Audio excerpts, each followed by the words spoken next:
Video எதுக்குன்னு பார்த்தீங்கன்னா, டிஎன்பிஎஸ்சிலிருந்து நேத்து, அதாவது 20/12/2023 அன்னைக்கு ஆனுவல் பிளானர் விட்டுருக்காங்க. சரிங்களா? ஸோ ஆனுவல் பிளானர்ல நம்ம எல்லாரும் நெனச்ச மாரியே குரூப் 4 எக்ஸாம் முதல்ல நோட்டிஃபிகேஷன் வரப்போகுது அப்படின்னு சொல்லியிருக்காங்க. அதுவும் ஜனவரி மாதம் அப்படின்னும் தெளிவா சொல்லியிருக்காங்க. ஆனா வேக்கன்சிய பத்தி சொல்லல. சரிங்களா?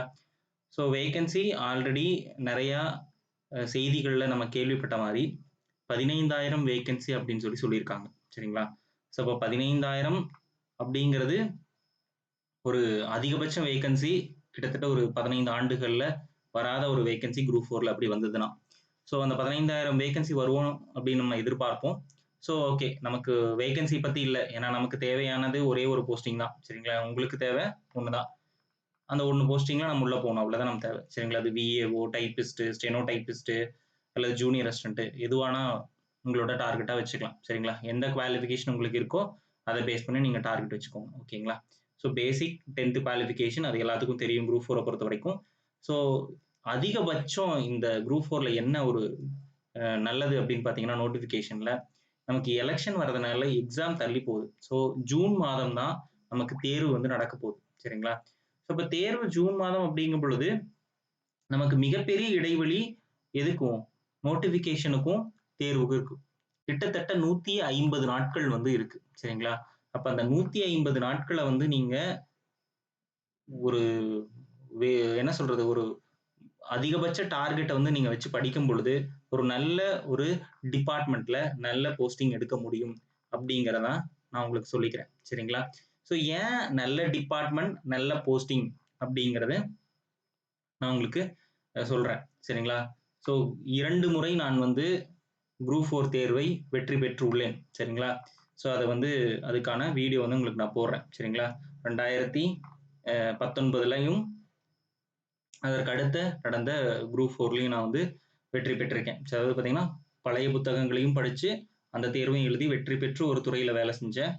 அந்த துறையில் எனக்கு வந்து சில ப்ரமோஷன்ஸ் எல்லாம் கம்மி அப்படிங்கிற ஒரு காரணம் கருதி, அடுத்து வேற ஒரு துறை வந்து போகணுங்கிறதுக்காக நான் என்ன பண்ணேன் அப்படின்னா, மறுபடியும் தேர்வு எழுதி, மறுபடியும் வந்து எழுதினேன். அப்ப 2 முறை வேலைக்கு செல்லாம முழுவதுமாக படிச்சும் குரூப் 4 தேர்வ நான் பாஸ் பண்ணியிருக்கேன். வேலைக்கு போயி ஈவினிங் டைம் வந்து லீவு நாட்கள்ல மட்டும் படிச்சு, அடுத்த தேர்வையும் நான் வந்து பாஸ் பண்ணியிருக்கேன். சரிங்களா? ஸோ அப்ப 2 வகையான எக்ஸ்பீரியன்ஸ் எனக்கு இருக்கு. ஸோ அந்த அந்த எக்ஸ்பீரியன்ஸ் உங்களுக்கு யூஸ் ஆகும்னு நான் நினைக்கிறேன். ஸோ அத பத்தி நான் பின்னாடி போடுறேன். ஓகே நோட்டிஃபிகேஷனுக்கு சொல்ட்டாங்க. அடுத்தது நம்ம 5வது சீரியல் நம்பர் 5 பார்த்தீங்கன்னா, குரூப் 1. ஸோ குரூப் 1ல 65 வேக்கன்சி சொல்லியிருக்காங்க. ஸோ அது இன்கிரீஸ் ஆகலாம். சரிங்களா? 90 பிளஸ் போகலாம். ஸோ 65 நல்ல வேக்கன்சி தான். சரிங்களா? 30 சொல்லிட்டு இருந்தாங்க. பட் 65 நல்ல வேக்கன்சி தான். ஸோ அப்ப அதையும் நம்ம டார்கெட் பண்ணுவோம். ஸோ அதுக்கு அடுத்தது பார்த்தீங்கன்னா, குரூப் 2A மற்றும் குரூப் 2 பதவிகளுக்கான தேர்வு.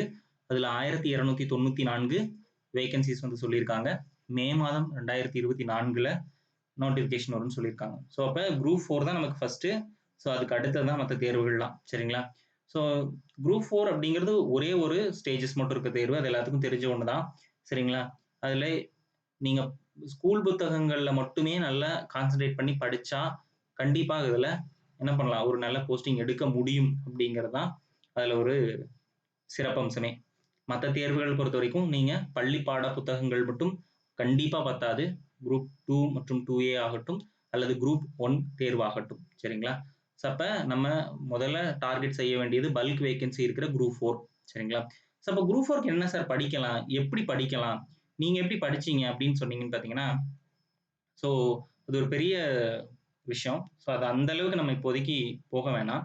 ஸோ இப்ப என்ன படிக்கணுங்கிறதையும் சொல்லிடுறேன். என்ன பண்ண வேண்டாம், என்ன பண்ணக்கூடாது. ஸோ அப்ப 150 நாட்கள் அதாவது தேர்வு ஜனவரி மாதம் தேர்வுக்கான நோட்டிஃபிகேஷன் வந்ததிலிருந்து ஜூன் மாதம் தேர்வு நடைபெற்று முடியும் வரையுமே பார்த்தீங்கன்னா, நமக்கு 150 நாட்கள். ஸோ இப்ப இருந்து எடுத்துக்கிட்டீங்கன்னு பார்த்தீங்கன்னா, கிட்டத்தட்ட நமக்கு இதுல ஒரு டிசம்பர் மாதம் இன்னும் ஒரு 10 நாள் இருக்கு. ஜனவரியில நோட்டிஃபிகேஷன் வந்தா கூட, அதாவது பொங்கலுக்கு அப்புறம் தான் நோட்டிஃபிகேஷன் வரும் என்று எதிர்பார்க்கலாம். சரிங்களா? அப்ப அதுல ஒரு 15 நாட்கள். அப்ப இதுல ஒரு 20 நாள், 25 நாட்கள் இருக்கு. அப்ப 150 ஒரு 25 கிட்டத்தட்ட 180 நாட்கள். சரிங்களா? நமக்கு இன்னும் தேர்வுக்கு வந்து இருக்குன்னு வச்சுக்கலாம். சரிங்களா? அப்ப இன்னைக்கு இருந்து என்ன பண்ணணும்? என்ன பண்ணக்கூடாது? 2யும் நான் ஒரு ஒயிட் போர்ட்ல சொல்றேன். ஸோ அப்ப 150 நாட்கள் போதுமா? கண்டிப்பாக போதும். சரிங்களா? ஏன் சொல்றேன் அப்படின்னு பார்த்தீங்கன்னா, இதற்கு முன்னாடி வந்த நோட்டிஃபிகேஷன் எல்லாமே வெறும் 90 நாட்கள் அல்லது 70 டேஸ் மட்டும்தான். ஸோ இந்த நோட்டிஃபிகேஷன் மட்டும்தான் 150 நாட்கள். அப்ப அந்த அளவுக்கு என்னது காம்படிஷன் இருக்கும். சரிங்களா? இப்ப போட்டியும் அந்த அளவுக்கு இருக்கும். சரிங்களா? ஸோ அப்ப 15,000 வேகன்சிக்கு எவ்வளவு பேர் போட்டி போடுவாங்கன்னு நினைக்கிறீங்கன்னு பார்த்தீங்கன்னா, ஸோ அப்ளை பண்றவங்க மட்டுமே கிட்டத்தட்ட 20 லட்சம் மேல் தான் இருப்பாங்க. சரிங்களா? ஸோ 20 லட்சம் பேருமே படிப்பாங்களான்னா கண்டிப்பா கிடையாது. அம்மா சொன்னாங்க, அப்பா சொன்னாங்க, பக்கத்து வீட்டுக்காரங்க சொன்னாங்க அப்படின்னு சொல்லிட்டு அப்ளை பண்றவங்க இருப்பாங்க. சரிங்களா? சும்மா எக்ஸாம்க்கு அப்ளை பண்ணி வைக்கலாம். அந்த அப்ளை பண்றது தான் 20 லட்சமே தவிர, உண்மையாக தேர்வுக்கென படித்து தேர்வு எழுதும் மாணவர்கள் வந்து ரொம்ப ரொம்ப குறைவு. அது எல்லா தேர்வுகளுக்கும் அப்படிதான். சரிங்களா? ஸோ அதுல கிட்டத்தட்ட உங்களுக்கு 15,000 வேகன்சிஸ் இருக்குன்னா, கிட்டத்தட்ட ஒரு 50,000 மாணவர்கள் தான் என்ன பண்ணுவாங்கன்னா, படித்து முறையாக தேர்வு எழுதி, ரிவைஸ் பண்ணி, அவங்க போய் எக்ஸாம்ஸ்ல வந்து அட்டெண்ட் பண்றவங்களா இருப்பாங்க. சரிங்களா? ஸோ அப்ப ஆக்சுவல் காம்படிஷன் எவ்வளோன்னு பார்த்தீங்கன்னா, 15,000க்கு 50,000 தான். ஸோ அப்ப ஒரு அதாவது ஒரு போஸ்டிங்க்கு கிட்டத்தட்ட ஒரு 3 டூ 4 மாணவர்கள் தான் உங்களுக்கு போட்டியா இருப்பாங்களே தவிர, அதற்கு மேல் செல்வதற்கு வாய்ப்பு கம்மி தான். எல்லா தேர்வுகளும் அப்படிதான். சரிங்களா? ஸோ அதனால நீங்க கண்டிப்பா ஆல்ரெடி படிச்சவங்களா இருந்தாலும் சரி, ஆல்ரெடி படிக்காம ஜஸ்ட் நான் இப்ப தான் ஸ்டார்ட் பண்ண போறேன் அப்படின்னாலும் சரி, முதல்ல நீங்க செய்ய வேண்டிய விஷயம், உங்களோட முழு அட்டென்ஷனும் நான் வந்து குரூப் 4ல கண்டிப்பாக 2024 குரூப் 4ல கண்டிப்பாக ஒரு பண்ணி வாங்குவேன் அப்படிங்கிற அந்த ஒரு மென்டாலிட்டி உங்களுக்குள்ள ஃபர்ஸ்ட் வரணும். ஸோ அப்பதான் அடுத்த ஸ்டெப்ஸ் நீங்க போக முடியும். சரிங்களா? ஸோ அப்ப முதல்ல நம்ம செய்ய வேண்டியது, முதல் வேலை ஃபர்ஸ்ட் நீங்க என்ன செய்யணும்? ஸோ எந்த ஒரு விஷயத்தையும் டீவியேஷன் ஆகாம உங்க மேல நம்பிக்கை. சரிங்களா? தன்னம்பிக்கை வேண்டும். சரிங்களா? முதல்ல செய்ய வேண்டியது தன்னம்பிக்கை தான். 2வது பாடத்திட்டம். சரிங்களா? சிலபஸ்.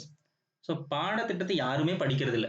யார கேட்டாலும் அ இன்ஸ்டிடியூட்ல நோட்ஸ் குடுக்குறாங்க. இன்ஸ்டிடியூட்ட நான் பார்த்து படிக்கிறேன். அல்லது இன்ஸ்டிடியூட்ல வந்து எனக்கு மெட்டீரியல் குடுத்துட்டாங்க. அத நான் படிக்கிறேன். அப்படின்னு அதே அப்புறம் ஸ்கூல் புக் நான் ஃபுல்லா படிக்கிறேன். அட்ட டூ அட்ட படிக்கிறேன் அப்படின்னு சொல்லிட்டு படிக்கிறது. பாடத்திட்டத்தை யாருமே பார்க்கறது இல்ல. ஸோ எந்த ஒரு நோட்டிஃபிகேஷன் வந்தாலும் சரி, அந்த நோட்டிஃபிகேஷன்ல உங்களுக்கு பாடத்திட்டம் இருக்கு. அப்படி இப்போ நோட்டிஃபிகேஷன் வரக்கு முன்னாடி நீங்க பாடத்திட்டம் வேணும்னா, நம்ம டிஎன்பிஎஸ்சி வெப்சைட்ல இருக்கு. சரிங்களா? அத முதல்ல டவுன்லோட் பண்ணுங்க. ஆங்கிலத்திலயும் இருக்கு, தமிழ்லயும் இருக்கு. சரிங்களா? 2 மொழியிலும் இருக்கு. சரிங்களா? அத டவுன்லோட் பண்ணுங்க. அதுல என்னென்ன இருக்குன்னு முதல்ல பாருங்க. அந்த பாடத்திட்டம் தொடர்பாக பள்ளி பாட புத்தகங்கள்ல எங்கெங்க இருக்குங்கிற விஷயங்கள நீங்க வந்து படிக்கணும். ஓகேங்களா? அதுதான் 2வது முக்கியம். சரிங்களா? 3வது முக்கியம் பள்ளி புத்தகம். ஸோ பள்ளி புத்தகங்கள்ல நான் சொன்ன மாரி பாடத்திட்டத்தில் இருக்கிற பகுதிகள்லாம் நீங்க என்ன பண்ணணும்? நல்லா படித்து அந்த பகுதிகள்ல தெளிவு பெற்று திரும்ப திரும்ப தேர்வு எழுதி பார்க்கணும். சரிங்களா? அடுத்தது ஓகே பள்ளி பாடப்புத்தகம், பாடத்திட்டம்லாம் எடுத்தாச்சு சார். பாடத்திட்டத்துல எது முக்கியம்? அப்படின்னு பார்த்தீங்கன்னா, சப்ஜெக்ட்ல சப்ஜெக்ட் வைஸ் பார்த்தீங்கன்னா, ஃபர்ஸ்ட் இம்பார்ட்டன்ட் குடுக்க வேண்டிய பகுதி பார்த்தீங்கன்னா, தமிழ் தான். ஏன்னா எல்லாத்துக்கும் தெரியும். அதுல தான் 100 கொஸ்டின்ஸ் வந்து வரப்போகுது. சரிங்களா? அதாவது 100 கொஸ்டினுக்கு பார்த்தீங்கன்னா, உங்களுக்கு 150 மார்க். அதாவது ஒரு கொஸ்டினுக்கும் 1.5 மார்க் அப்படின்ட்டு உங்களுக்கு அப்படி கேட்க போறாங்க. சரிங்களா? அதனால தமிழ் அப்படிங்கிறது 100 மதிப்பெண்கள். சாரி 100 கேள்விகள், 150 மதிப்பெண்கள். தமிழுக்கு முழுக்க முழுக்க நீங்க எங்கிருந்து படிக்கணும் அப்படின்னு பார்த்தீங்கன்னா, 6வதிலிருந்து 10வது வரைக்கும் இருக்கிற புதிய மற்றும் பழைய புத்தகம். சரிங்களா? இப்ப தற்போது இருக்கிற புத்தகம் சரி, பழைய புத்தகம் 2மே நீங்க பண்ணணும். அந்த சிலபஸ்ல இருக்க டாபிக்ஸ் எல்லாம் ரிவைஸ் பண்ணணும். சரிங்களா? ஓகே. அடுத்தது இரண்டாவதா நீங்க என்ன செய்யணும் அப்படின்னு பார்த்தீங்கன்னா, தமிழ் முடிச்சாச்சு. இரண்டாவதா என்ன செய்யணும்னு பார்த்தீங்கன்னா, கணிதம், அதாவது மேத்ஸ் அல்லது ஆப்டிடியூட், அதுல 25 கொஸ்டின்ஸ் வரப்போகுது. சரிங்களா? அப்ப 25 கொஸ்டின் அப்படிங்கிறது ரொம்ப ரொம்ப பெரிய ஒரு கொஸ்டின்ஸ் ஜிகே பொறுத்த வரைக்கும். சரிங்களா? தமிழ்ல 100, இதுல 25 அப்படிங்கும்போது உங்களுக்கு 125 கொஸ்டின்ஸ் வந்து வந்துரும். அதனால நீங்க அடுத்து கான்சன்ட்ரேட் பண்ண வேண்டியது கணிதம் தான். கண்டிப்பாக தினமும் நீங்க என்ன பண்ணணும்னா பிராக்டிஸ் பண்ணணும். மேக்ஸை வந்து நீங்க எவ்வளோக்கு எவ்வளோ டெய்லி ப்ராக்டிஸ் பண்றீங்களோ அவ்வளோக்கு எவ்வளோ உங்களுக்கு உங்களுடைய தவறுகள் குறையும். நிறைய மெத்தட்ஸ் பார்ப்பீங்க. நிறைய மெத்தட்ஸ் பார்க்கும் பொழுது உங்களுக்கு தேர்வுல கேட்கும் பொழுது எளிமையாக எளிய வழியில் நீங்க என்ன பண்ணலாம், அந்த கணிதத்தை அட்டன் செஞ்சு 25க்கு குறைந்தது 23 மதிப்பெண்களாவது எடுக்கணும். இது வந்து மேண்டேட்ரி, கம்பல்சரி. சரிங்களா? ஸோ 23 எடுத்தாதான் நீங்க காம்படிஷனுக்குள்ளேயே இருக்கீங்கன்னு அர்த்தம். ரொம்ப கம்மியாயிடுச்சுன்னா காம்படிஷன்ல விட்டு வெளில போயிருவீங்க. ஸோ அப்போ கண்டிப்பாக நீங்க தினமும், அப்ப இன்னையிலிருந்து ஆரம்பிச்சு, இன்னைக்கு முடிஞ்சது, நாளையிலிருந்து ஆரம்பிச்சோம்னா டெய்லியும் நம்ம என்ன பண்ணணும், திருப்புதல் செஞ்சுக்கிட்டே இருக்கணும். சரிங்களா? இது ரொம்ப ரொம்ப முக்கியம். அடுத்து செய்ய வேண்டியது. தமிழ் பொறுத்த வரைக்கும் நீங்க பல புத்தகங்கள் படிக்கிறதோட மட்டும் இல்லாம நீங்க உங்களோட ஃப்ரெண்ட்ஸ் கூட டிஸ்கஸ் பண்ணிக்கணும். மாத்தி மாத்தி கேள்வி கேட்டுக்கணும். சரிங்களா? கேள்வி கேட்கணும். அது வந்து ரொம்ப ரொம்ப முக்கியம். சரிங்களா? ஓகே. கேள்வி கேட்கறதுக்கு யாரும் இல்ல அப்படின்னா நிறைய யூடியூப் சேனல்ஸ் இருக்கு. தமிழ் பத்தி நிறைய சொல்றாங்க, கேளுங்க. கொஸ்டின் வைக்கிறாங்க, பாருங்க. சரிங்களா? அந்த மாதிரி நீங்க படிச்சது திருப்புதல் பண்ணிக்கோங்க. திருப்புதல் பண்ணதான் உங்களோட மனதுல வந்து ரொம்ப ஆழமாக பதியும். அப்பதான் நீங்க கன்ஃபியூஸ் ஆக மாட்டீங்க. அப்பதான் உங்களோட தேர்வுல மதிப்பெண்கள் ஜாஸ்தியாகும். ஸோ அது வந்து பண்ணுங்க. கணிதத்துக்கும் நீங்க என்ன பண்ணுங்க, தினமும் ஒரு 5 கொஸ்டினோ 6 கொஸ்டினோ கவுண்டிங் வச்சுக்கோங்க. நம்ம சாப்பிடுறோமோ சாப்பிடலையோ, மற்றது எந்த வேலை செய்யறோமோ செய்யலையோ, கணிதம் தினமும் அப்படிங்கிற டார்கெட்டை நீங்க வந்து ஃபிக்ஸ் பண்ணிக்கோங்க. அடுத்தது மூன்றாவதாக நீங்க படிக்க வேண்டிய பகுதி எதுன்னு பார்த்தீங்கன்னா, அரசியலமைப்பு மற்றும் வரலாறு. சரிங்களா? ஸோ அரசியலமைப்பு வரலாறு அப்படின்னு பார்த்தீங்கன்னா பண்டைய கால வரலாறு இருக்கும். தற்போது சுதந்திர போராட்ட வரலாறு அதுவும் இருக்கு. 2 வரலாறு பகுதிகள் வந்து நம்ம சிலபஸ் பாடத்திட்டம் பத்தி பார்த்தீங்கன்னா இருக்கும். அந்த இரண்டுமே நீங்க என்ன பண்ணணும், படிக்கணும். பிளஸ் அரசியலமைப்பு. சரிங்களா? இந்திய அரசியலமைப்பு பத்தி ஒரு பாடத்திட்டத்தில் ஒரு பகுதி இருக்கும். அதையும் நீங்க அதில் இருக்க முக்கியமான விஷயங்கள்லாம் பள்ளி பாட புத்தகத்தில் எங்க இருக்கு அப்படிங்கிறதையும் படிக்கணும். பிளஸ் பழைய தேர்வு தாள்களை வந்து நீங்க எடுத்து பார்க்கணும். சரிங்களா? ஓல்டு கொஸ்டின் பேப்பர் அதுவும் டிஎன்பிசி வெப்சைட்லயே இருக்கு. நம்ம ஓல்டு கொஸ்டின் பேப்பர்ல எடுத்து பார்க்கும்போது உங்களுக்கு இன்னும் வந்து பாத்தீங்கன்னா எங்கெங்கிறது கொஸ்டின்ஸ் வருது, எதையெல்லாம் நம்ம படிக்க கூடாது, எதையெல்லாம் படிக்கணுங்கிற அந்த விஷயம் உங்களுக்கு நல்லா புரிய வரும். சரிங்களா? ஓகே. அப்ப இதுல இருந்து மட்டுமே நமக்கு அரசியலமைப்புல ஒரு 8 to 9 கொஸ்டின், வரலாறுல 8 to 9 கொஸ்டின். ஸோ கிட்டத்தட்ட ஒரு 15க்கும் மேற்பட்ட கேள்விகள் அல்லது 20க்கும் மேற்பட்ட கேள்விகள் கூட ஒரு சில நேரங்களில் வருவதற்கான வாய்ப்புகள் இந்த 2 சப்ஜெக்ட்லயும் இருக்கு. சரிங்களா? அப்ப 100 பிளஸ் ஒரு 125 பிளஸ் ஒரு 145 கொஸ்டின் நீங்க இந்த 3 பகுதிகள், நான் சொன்ன அந்த 3 பகுதிகளை நீங்க படிக்கும் பொழுதே உங்களால மதிப்பெண்களை வாங்க முடியும். ஸோ இதுக்கு அடுத்ததுன்னா நீங்க என்ன பண்ணலாம்னா பொருளாதாரம், அதுக்கப்புறம் புவியியல், இதெல்லாம் நீங்க படிக்கணும். சரிங்களா? அதுக்கப்புறம் அறிவியல். அறிவியல் அப்படிங்கிறது பெரிய ஒரு கடல். அதுல இயற்பியல் இருக்கு, வேதியியல் இருக்கு, உயிரியல் மறுபடியும் தாவர விலங்குகள் 2 பகுதிகள் இருக்கு. அது ஒரு பெரிய கடல், நிறைய இருக்கு. ஆனா அதுல இருந்து கேட்கப்படும் கேள்விகள் பாத்தீங்கன்னா ரொம்ப சொற்ப அளவுல தான் கேட்கறாங்க. அதனால அறிவியலை பொறுத்த வரைக்கும் ஆல்ரெடி படிச்சவங்களா இருந்தா நல்லா ரிவிஷன் பார்த்துக்கோங்க. அதை விட்டுறாதீங்க. நான் இப்பதான் சார் புதுசா படிக்க போறேன், இன்னைக்கு இருந்துதான் நான் ஸ்டார்ட்டே பண்ண போறேன் குரூப் 4 எக்ஸாமுக்கு அப்படின்னு நினைக்கிற மாணவர்கள் என்ன பண்ணுங்கன்னா, நான் சொன்ன முதல்ல தமிழ், கணிதம், அரசியலமைப்பு, வரலாறு இது எல்லாத்தையும் முடிச்சுட்டு அதுக்கப்புறம் பொருளாதாரம், புவியியல், அறிவியலுக்கு வாங்க. பொருளாதாரம், புவியியல் அப்படிங்கிறது ரொம்ப சின்னதான். அதனால அதை கூட நீங்க என்ன பண்ணிடலாம், சீக்கிரமா படிச்சு முடிச்சிடலாம். அறிவியல் அப்படிங்கிறது மிகவும் நீண்ட பகுதியா இருக்கும். அப்ப நீங்க என்ன பண்ண முடியாது, ரொம்ப நேரம் எடுத்துக்கும் அது படிச்சு முடிக்கிறதுக்கு. சரிங்களா? அப்ப அதனால என்ன பண்ணுங்கன்னா, அறிவியல் பகுதியை படித்த மாணவர்கள் ரிவிஷன் பார்த்துருங்க. அத விட்றாதீங்க. அதுலருந்து ஏன்னா நமக்கு ஒரு கொஸ்டின் நீங்க அடிச்சா கூட உங்களோட ரேங்க் எங்கேயோ போய் நிக்கும். சரிங்களா? அதனால அறிவியல் படித்த மாணவர்கள் முடிச்சுட்டேன் அப்படிங்கிறவங்க முடிச்சிருங்க. ஃபுல்லா ரிவிஷன் பார்த்து முடிச்சிருங்க. இப்பதான் நான் படிக்க போறேன், ஸ்டார்ட் பண்ண போறேங்கிற மாணவர்கள் மட்டும் அறிவியல் பகுதியை கடைசியா வச்சுக்கோங்க. சரிங்களா? ஓகே. ஓகே. நான் இது எல்லாத்தையும் படிச்சுட்டேன் சார். நான் ஆல்ரெடி படிச்சுட்டேன். போன குரூப் 4 நல்ல மார்க் எடுத்தேன். 1 மார்க்ல எனக்கு கிடைக்கல. அப்ப நான் என்ன சார் பண்ணணும்? நீங்களும் என்ன பண்ணணும்னா, இது எல்லாத்தையும் மறுபடியும் ரிவைஸ் பண்ணிட்டு, கரண்ட் அஃபயர்ஸ் அப்படிங்கிற தினசரி நடப்பு நிகழ்வுகள்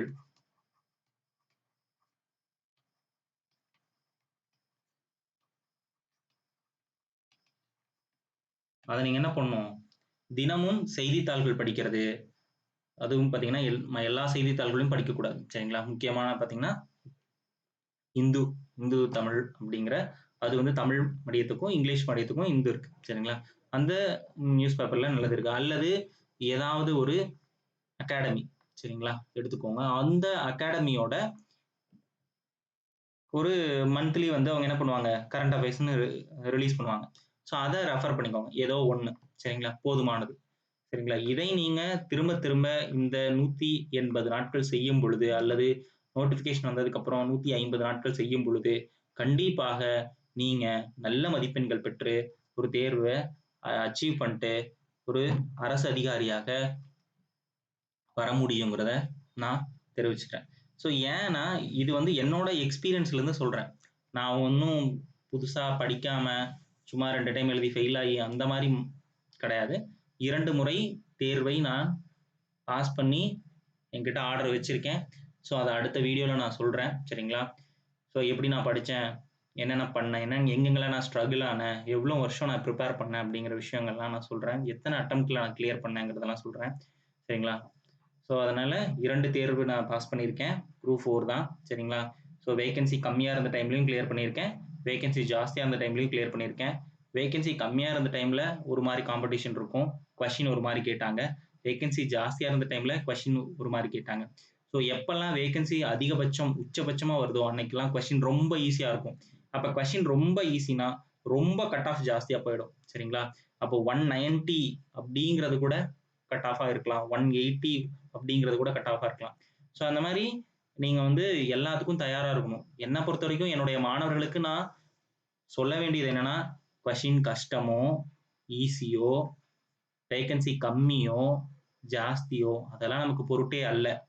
நம்மளுடைய ஒரே ஒரு குறிக்கோள் என்னன்னா, குரூப் 4 தேர்வ பொறுத்தவரைக்கும் 180 பிளஸ் மதிப்பெண்கள் அதாவது கொஸ்டின்ஸ் வந்து நான் போடுவேன். 200க்கு 200 கொஸ்டினுக்கு 180 கொஸ்டின் குறைஞ்சது 180 போடுவேன். அப்படின்னா, நீங்க எந்த கேட்டகரியா இருந்தாலும் சரி, சரிங்களா? கண்டிப்பா உங்களுக்கு ஒரு வேலை கட்டாயம். சரிங்களா? அதனால நல்ல மதிப்பெண்ண வந்து எடுங்க. 1 மார்க்ல தவற விட்டுட்டு, அது ரொம்ப ஒரு கஷ்டமான ஒரு சிச்சுவேஷனா இருக்கும். அந்த சிச்சுவேஷன்லாம் நான் ஃபேஸ் பண்ணியிருக்கேன். கவுன்சிலிங் ஹால்க்குள்ள போயிட்டு உங்களுக்கு வந்து வேலை இல்லன்னு சொல்லுவாங்க. அதெல்லாம் ரொம்ப கஷ்டமான ஒரு சிச்சுவேஷன் சரிங்களா? அந்த சிச்சுவேஷனுக்கு யாரும் போக வேண்டாம். நம்ம எவ்ளோ எஃபோர்ட் போடுறோம் நமக்கு தான் தெரியும். எவ்ளோ கஷ்டப்படுறோம் நமக்கு தான் தெரியும். ஸோ அந்த கஷ்டத்தோட கஷ்டமா கிளியர் பண்ணி அடுத்த லெவல் நம்ம போயிடணும். மறுபடியும் இன்னொரு குரூப் 4க்காக நோட்டிஃபிகேஷனுக்காக வெயிட் பண்ற நிலைமைய வந்து நீங்க வந்து உருவாக்கிக்காதீங்க. ஏன்னா, டிஎன்பிஎஸ்சிய பொறுத்தவரைக்கும் நோட்டிஃபிகேஷன் விட்டு எக்ஸாம் வச்சு மறுபடியும் நம்ம போஸ்டிங்ல ஜாயின் பண்றதுக்கு கிட்டத்தட்ட 2 ஆண்டுகள் ஆயிருது. அப்படிங்கும்போது அடுத்த நோட்டிஃபிகேஷன் போது நம்மளுடைய சிச்சுவேஷன், ஃபேமிலி பேக்ரவுண்ட் இல்ல நம்மளுடைய உடல்நிலை சரிங்களா? அந்த மாரி எல்லாமே ஒத்துழைக்குமா அப்படின்னு தெரியாது. அதனால ஒத்துழைக்கும் பொழுது வெற்றியை வந்து நீங்க வந்து வாங்கிரணும் அப்படிங்கிறத சொல்லிக்கிறேன். சரிங்களா? ஸோ ஸ்கை அகாடமில நெறைய வீடியோஸ் வந்து போடுறோம். நெறைய டெஸ்ட் வைக்கிறோம். ஸோ மாணவர்கள் வந்து பயன்படுத்திக் கொள்ளுங்கள். சரிங்களா? ஸோ இந்த வீடியோ உங்களுக்கு ரொம்ப யூஸ்ஃபுல்லா இருக்கும்னு நினைக்கிறேன். ஸோ எங்களுடைய ஸ்கை ஐஏஎஸ் அகாடமி சேனல யூடியூப்ல சப்ஸ்கிரைப் பண்ணுங்க. ஸோ தேர்வு சந்தேகம் குறித்து என்னுடைய தொலைபேசி எண்